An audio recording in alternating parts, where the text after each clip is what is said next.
And was Representative Gates requesting a pardon? Believe so. The general tone was, we may get prosecuted because we were defensive of, the president's positions on these things. How do you know that Congressman Gates asked for a pardon? He told me. Tell us about that. He told me to ask Meadows for a pardon. Mr. Gates was personally pushing for a pardon, and he was doing so since early December.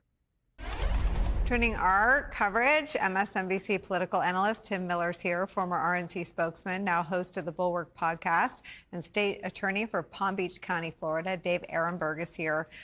Dave, we've been talking to New York Times reporter Mike Schmidt about the investigation that went on for a few years into sex trafficking allegations and the decision by DOJ not to ultimately charge Matt Gaetz, but that his former acquaintance, Mr. Greenberg, is currently in prison and had offered some pretty, I guess in another time, would be disqualifying testimony or associations about the man who, if confirmed, will be America's next Attorney General. Your thoughts?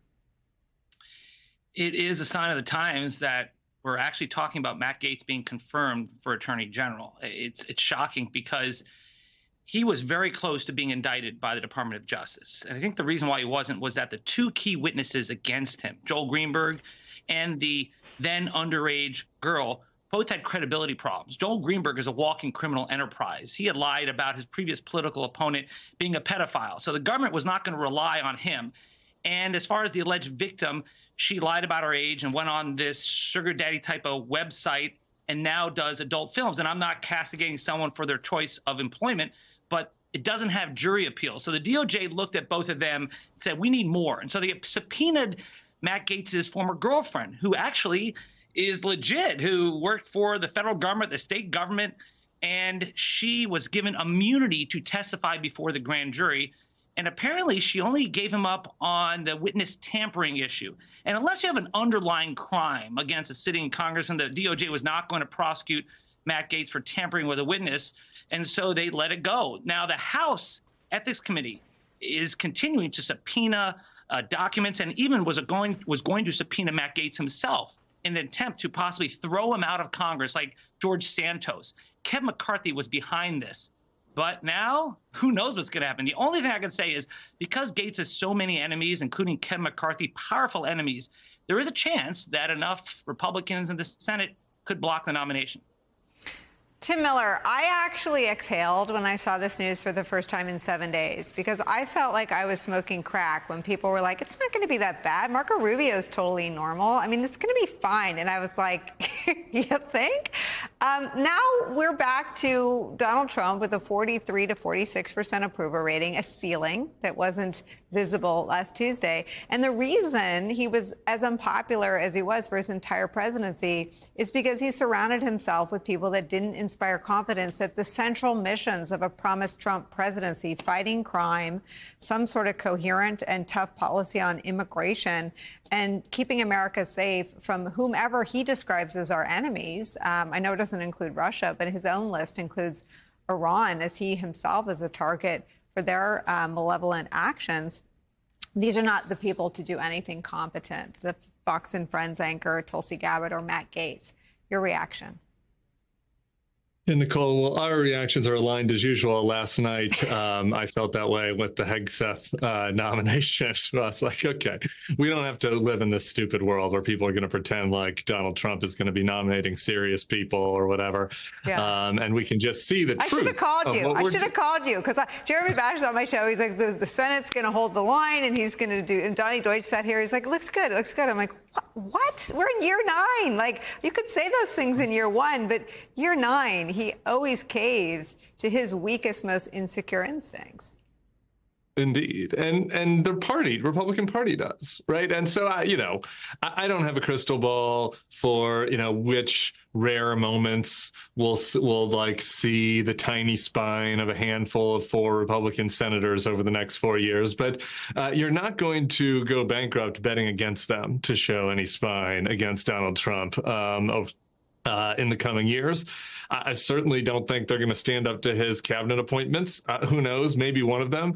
It's hard to what exactly would be their rationalization for not appointing somebody like Matt Gaetz or Pete Hegseth after they supported a felon for president? It's like, well, Matt Gaetz had some allegations against him. Well, you supported a felon for president who was indicted in 4 different jurisdictions. Well, Pete Hegseth is unserious. Well, you supported a reality TV host who was a scam artist who had a failed university and failed water company for president. So, there's no rationale for being for Donald Trump for commander in chief and not whatever, ridiculous alignment of characters he chooses to be around him and his cabinet. So I find the whole thing, to your point about people's reaction yesterday, I was just, looking online and listening to your previous guests, and it's like the reporters on the Hill saying that John Cornyn is snorting and people at the Pentagon are aghast. And it's like, where were all these people? Obviously, Donald Trump was going to pick his cronies and TV show hosts to run the government. That's what he told us he was going to do. And so, I think that there are some people, the former establishment of the GOP now is MAGA, but the former establishment of the GOP, the ones who remain, John Thune and all of them, they're in for a rude awakening as these hits are going to keep on coming. And I expect that most of these people, if not all of them, will be confirmed and possibly confirmed by a recess appointment, which would be an unprecedented destruction of norms. But that would just be the latest in a long line of unprecedented norm destructions. Yeah, and not for Donald Trump, who had I think by the end of his first term, almost more than half of his cabinet was in an acting position. And he said in interviews, friendly interviews, that he liked it that way. Let me show you what one Republican Senator, Markwayne Mullin, said about Matt Gaetz last year. There's a reason why no one in the conference came and defended him, because we had all seen the videos he was showing on the House floor that all of us had walked away of the girls that he had slept with. He'd brag about how he would crush ED medicine and chase it with an energy drink so he could go all night. ED medicine? Is that erectile dysfunction medicine? Wow. We are not covering America's best. Joining our coverage, NBC News Capitol Hill correspondent who works in the building where that gentleman, that senator, Republican senator, just told this extraordinary story about America's incoming attorney general. He was, quote, crushing ED medicine, chasing it with energy drinks so he could, quote, go all night. America's next AG, Allie?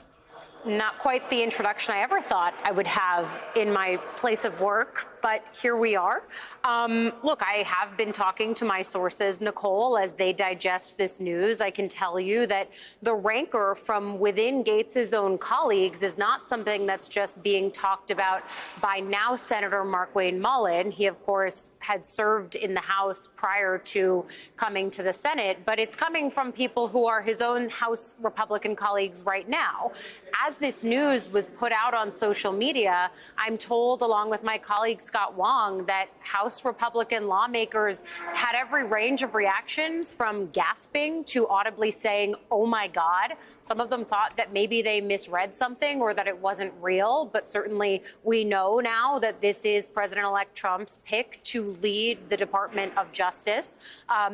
Putting aside the concerns about if this is good for a House Republican majority that is barely large enough to function, there is, I think, a pretty sizable amount of ire and, frankly, hatred of Matt Gaetz from some of his colleagues here on Capitol Hill. You have to remember there are layers to this, as there often are, and I know that you guys have talked about the ones from the legal and the Department of Justice perspective, but here on Capitol Hill, part of the reason why Gaetz doesn't boast a lot of people coming out and celebrating this is, one, because they think he won't get Senate confirmed. And I think that leads us to a whole nother conversation about which of these senators is willing to be the first to stand up and say no to Trump, as most of their colleagues are talking about Trump coming back in with a mandate.